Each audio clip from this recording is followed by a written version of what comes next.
Howdy, and welcome to LeeReads, where I talk about the books I've been reading and enjoying lately. Today we're doing a casual weekend reading vlog. We are actually traveling as well. We are visiting family for a couple of days for my grandma's birthday. And of course I forgot my tripod stand, so I've been looking for places to set my camera so that I can record. Hopefully the camera doesn't fall over and hopefully you can see me all right. I really hope that I'm able to make progress and finally finish a book I've been talking about finishing for a long time, which is The Bone Shard Daughter by Andrea Stewart. Reading it on my Kindle. I'm currently about 25% of the way through this novel. It is an adult fantasy novel following two primary characters with some other side characters. The main character's name is Lynn. She's the daughter of the Emperor, and the Emperor has remained in power because he can access something called bone shard magic. Not necromancy, and it's not controlling bones, like reanimating bones. It's actually taking a bone shard from a human being, which this whole process has been kind of worked into the culture and the world building. Taking a bone shard and then using it to animate a construct, which is super cool.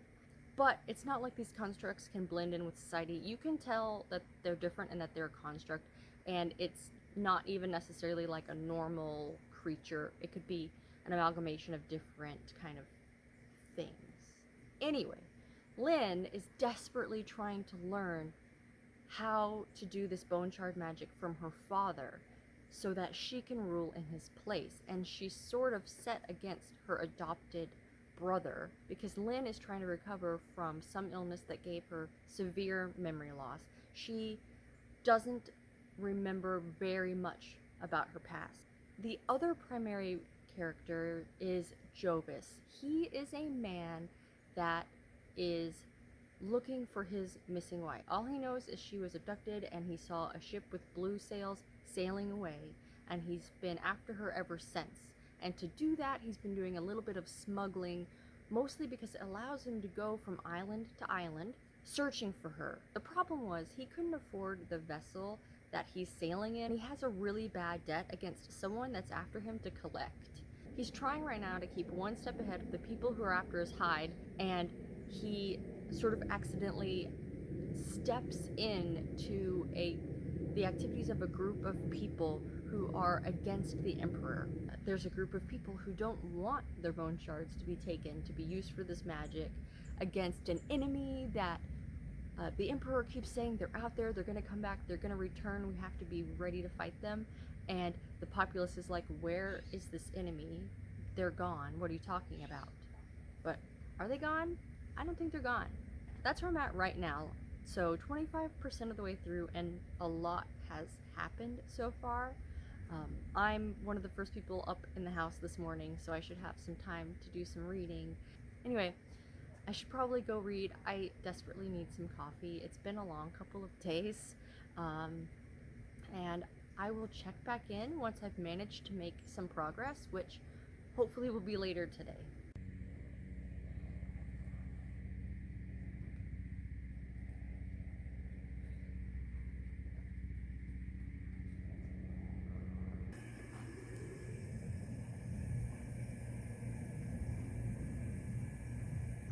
Alright, I've been able to read today. I'm about 50% through the novel now.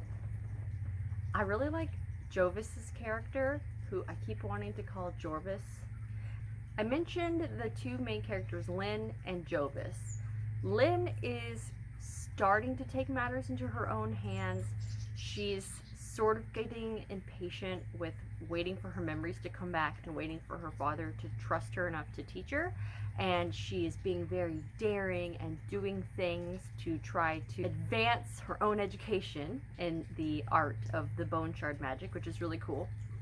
What I like about Jovis is that he's doing illegal things very charmingly. He has to talk his way out of trouble pretty commonly because he's now a wanted man. From his perspective, you're seeing a different side of the bone shard magic and the constructs. From Lynn's side, you see it as kind of how they function, how the magic works a little bit. But from Jovis's side, you see kind of loopholes in how they work and how the constructs are imperfect. But also you see more impacts into the people affected, the people who have had bone shards taken from them, and the lengths that these people are willing to go to protect the ones they love from having bone shards taken from them. Also, we're getting a better sense of the world. I kind of didn't realize at the beginning of the book that the Empire is made up of a multitude of these floating islands that shift in the seas. So sailing is very important. Two islands may not come into close contact with each other for 30 years, for example. So the environment and the world of the Empire is constantly shifting. We are also getting a few more secondary perspectives that are teaching us more about this rebellion that's brewing from both a privileged and a non-privileged perspective. And then there's this other random perspective that's from a mango picker that actually, like, I have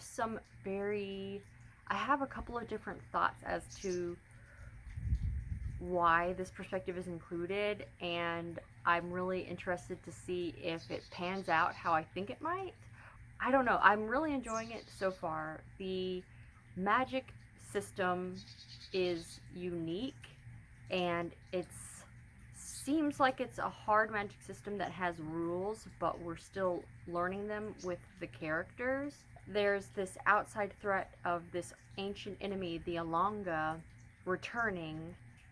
What did these people do last time that was so fearsome that they're willing to let people take shards of their bone to build constructs to protect them from it? And there's a scene that I recently read that makes me think of Firefly, when Jane goes to the town and there's the theme song, Jane, and he's like this folk hero. That's kind of happening with Jovis, even though Jovis doesn't want it to, and it's really great.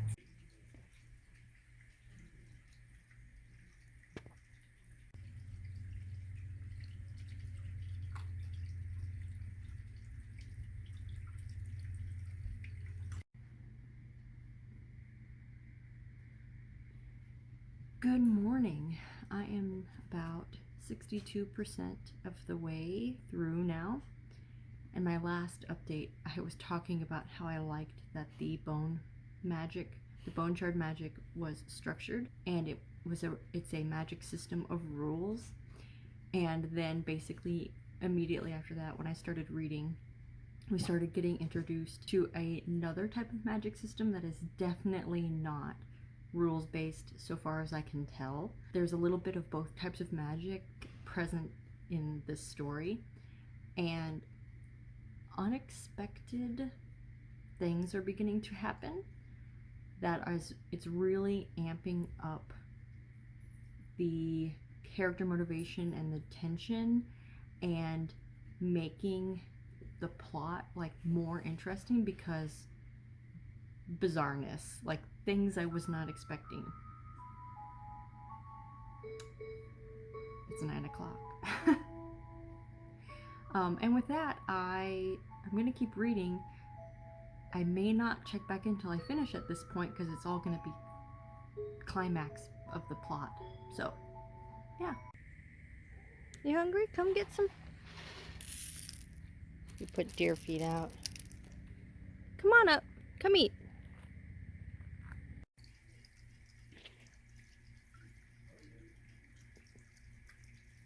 Hi, friend. Good morning. I finished reading The Bone Shard Daughter yesterday. I really enjoyed it.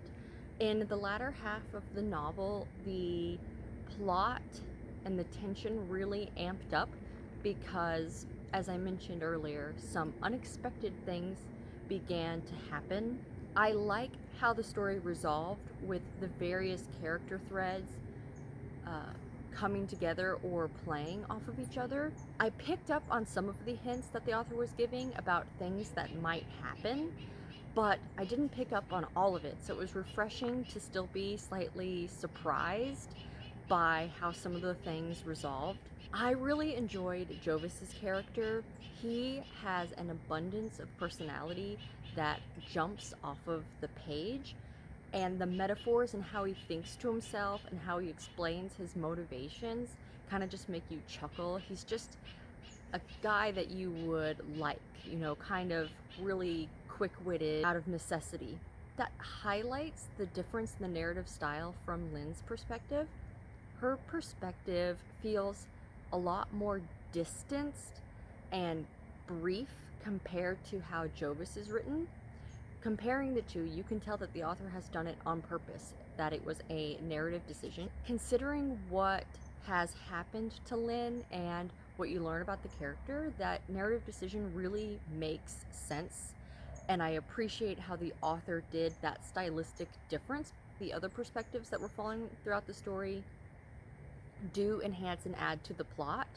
Another thing that I like that the author did was some of these plot threads tackle wanting to overthrow those in power, but so often the question isn't asked what happens next after you overthrow this ruler you don't like or whoever's in charge. Is it just a romanticized idea that you have in your head, or do you actually have a plan for what you would want to accomplish afterwards, how you would make things better? Different storylines in the novel dealt with that question in different ways appropriate to each vantage point. I really liked that. One thing to mention is that the bone shard magic, I thought it was creepy, not in an overwhelming way. Some things that happened started to tiptoe up to the line of being mild body horror almost, not written in a way to try to gross you out or make you squeamish, just as part of how that system works. So just something to be aware of. All in all, I would recommend this one, and I'm very much looking forward to reading the sequel, which comes out in November. Let me know if you've read Bone Shard Daughter and what you thought about it, or if you're gonna read it now, which I highly encourage that you do. I think it was a really fun story with a unique magic system, something a little bit different, and the story resolved in a satisfactory way, but of course, because there's a sequel, not everything is resolved. Thank you all so much for watching and putting up with my strange lighting and camera balancing acts since I forgot my tripod, but sometimes that happens when you're traveling. Please like this video if you enjoyed it, and subscribe if you haven't already, and don't forget to support your local library.